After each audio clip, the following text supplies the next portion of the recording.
You searched for how to buy shares of Stendorren Fastigheter AB. Stendorren Fastigheter AB is a Swedish real estate company listed on CBOE EU under the ticker STEFB.ST. This video is educational only and not financial advice. To buy the stock, you need a broker account, and I'll use eToro as an example to show the steps.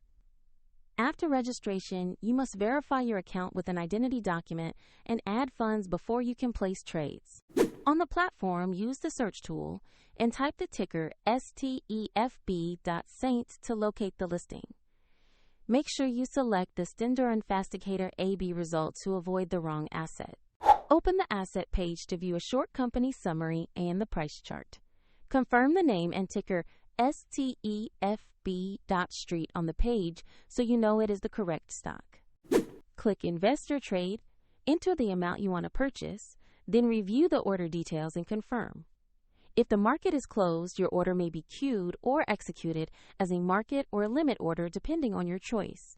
And if you lack funds, the platform will prompt you to add money before finalizing. Once the trade executes, your position will show in your portfolio. A link to eToro is provided in the description if you want to open an account.